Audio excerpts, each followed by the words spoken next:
Hello there, welcome to a Palworld video, and today I'm going to be doing a tutorial of this A-frame starter house. Well, I guess it's a starter house. It's made of wood. You could probably do the same design for the other build materials as well. But yeah, I think it's quite a nice looking design. You've got plenty of space here at the front. You've got a front porch where, in my case, I put down some beds for the pals. Some storage, some food, everything they need to get working and get started right at the front of the base. And then, of course, you can have more crafting stuff inside and you can decorate it. I haven't quite decorated everything yet. And then at the back, I even also have another porch because I have this amazing view at the back of my base. But yeah, that, of course, depends on your location. You can also just make it another porch like I have on the other side.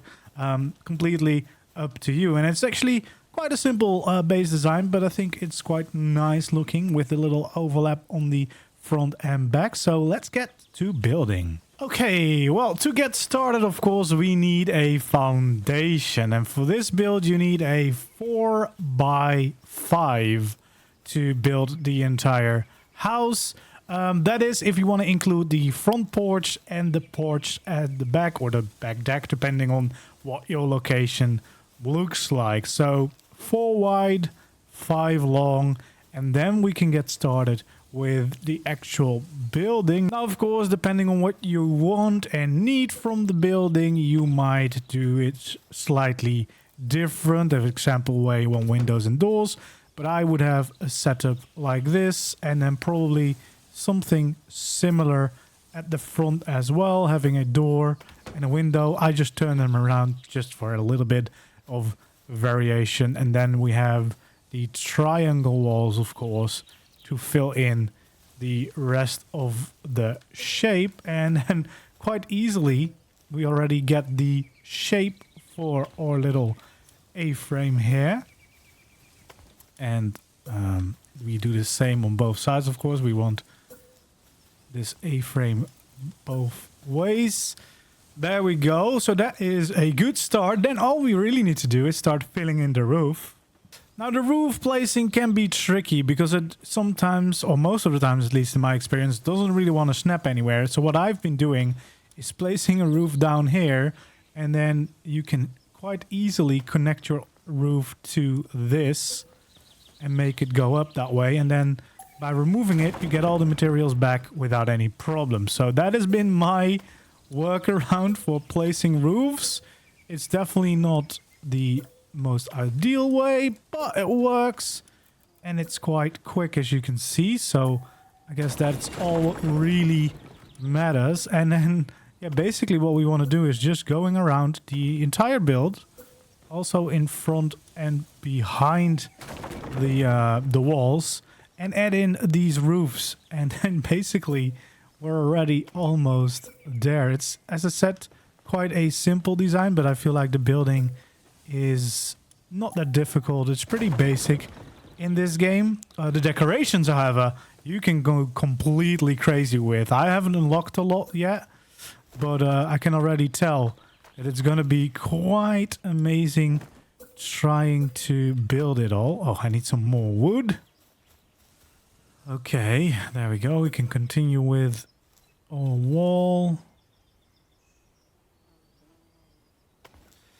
But yeah, basically you go all the way around trying to place in these roofs. But yeah, with this little trick, it should be a little bit easier to make it all fit. And luckily, we just get the materials back. There we go. Let's fill this all in. The last little bits to get it all working. And of course, don't forget to remove the bits of roof you don't need, unless you really like the look of it going into the ground, but I think that's a little bit of a waste. So sometimes, just like for example here, I can't place the roof here, so it's overlapping with that thing. So what you can do is place a wall down to still get the right snap point. And if you remove the wall, the roof should still stay. And that's another way to place it in and make sure you get your nice little build. And then we have the A-frame basically ready. And what I like to do, at least in the middle, add in some of these stairs as a little way to get up easier. And then we're basically all the way done. You've got quite some space on the inside, as you can see. Of course, you have to work with the walls not being straight, but you can still place some storage down here. And the funny thing is that if you place storage on any way of these edges, your pals, when they try to deliver stuff, they will just go up here, walk on top of the roof, and just drop it in. Somehow that still works. At least for me, in that house, it's been working totally fine. And then, of course, you've got your back porch as well for a nice cozy build. I think this is quite a nice house. What you could actually also try is removing the front if you want to make maybe some kind of stables or sleeping quarters for your piles and want to make the access a little bit easier.